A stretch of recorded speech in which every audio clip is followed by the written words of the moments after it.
Hello friends, Namaste, welcome back.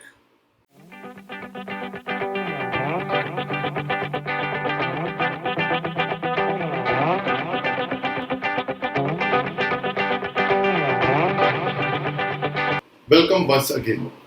Hope you all are fine at your place and taking good care of your own and near and dear ones. Friends, last time I shared some of my thoughts on robots in controlling the COVID 19.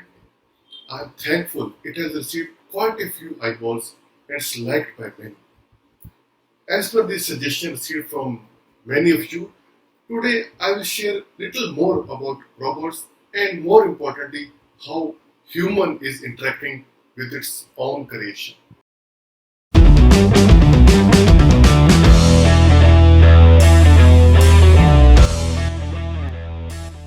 In one sentence, if I may say, it will not be wrong to say that people who interact with robots frequently, regularly, develops a sort of bonding with robots. Let me quote Dr. Julie Carpenter, author of Culture and Human Robot Interaction in Militarized Spaces, a War Story. She has shared in one of her interviews that in military place, these robots are used for bomb diffuser, land mining, surveillance, disposal, and automated weaponry, etc. And these are considered sort of an extension of oneself. She said, this is good, very good, because the man who is managing the robot, he or she knows the full capability and handicaps of that robot. At times, the military official will feel guilty if their robot didn't work as desired or fail in some mission she has cited in the interview. Friends, perhaps few years from now, people will be more comfortable with a robot that does some domestic work in the home and don't treat that robot with a strong attachment, but more like a machine. Switch off at night, put itself in a closet, and people don't mind because it is just another tool, just like a dishwasher in many kitchens. Perhaps another form of robot will help with caregiving for children or elderly family members.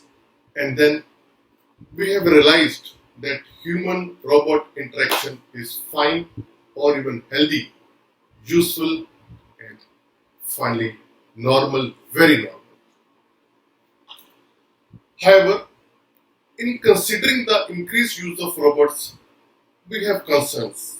And I must admit, these are genuine concerns like privacy, job loss, safety, and of course, loss of human relationships.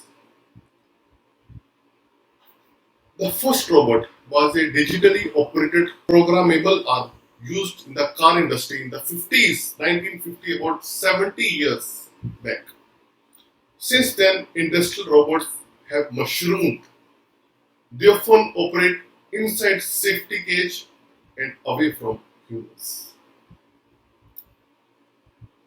Over last many years, we have seen increase in the development of social robots, which are made to interact closely with humans as companions, as helpers in homes, hospitals, schools, shopping malls, etc. I don't know if you have seen any social robot in real life, but let me tell you, friends, autonomous robots are operating shopping malls in Japan and Korea. In many developed countries, autonomous robots do vacuum cleaning in house, and there are growing number of autonomous companions who are residing in retirement homes across the developed world. And just doing the research, I come across a Japanese hotel which is staffed by robots. Of course, they are being assisted by humans.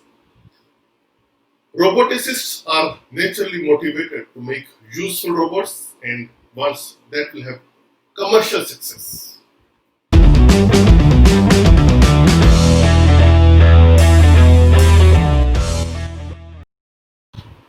Friends, in healthcare, particularly for elderly, for sick, robots are being made to assist with physical tasks like walking, carrying, fetching, cognitive issues like reminding and playing memory games, health management, monitoring of pulse, blood pressure, etc.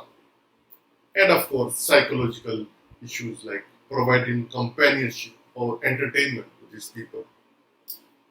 One of the best known commercialized and autonomous social robots is Paro, a Japanese companion robot shaped like a baby harp seal, which can move and make seal noises in response to touch like noise.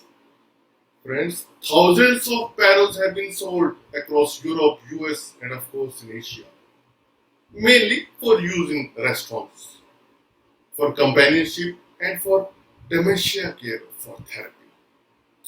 Paro has been designed to look cute, big eyes, big eyelash, and soft fur.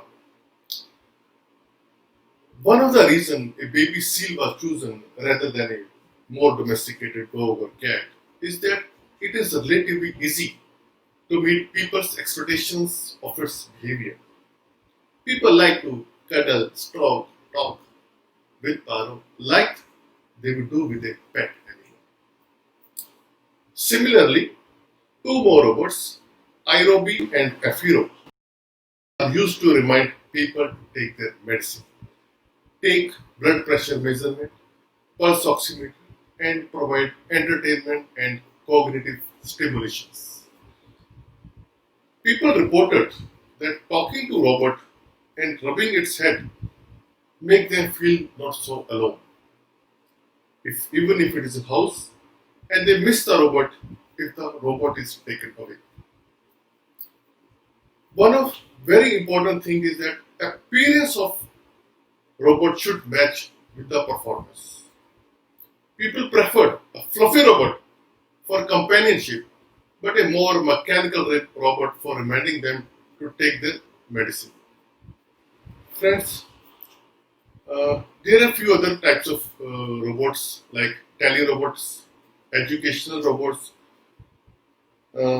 shopping mall guides, special robots for children care, and of course, you must be knowing about Sophia.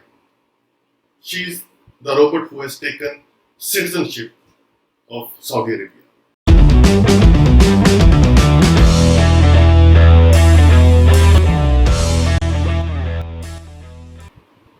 Friends, this review has demonstrated that social robots are starting to become more common in our society and can benefit us by providing companionship, increasing communication, and reducing cost, especially in healthcare settings.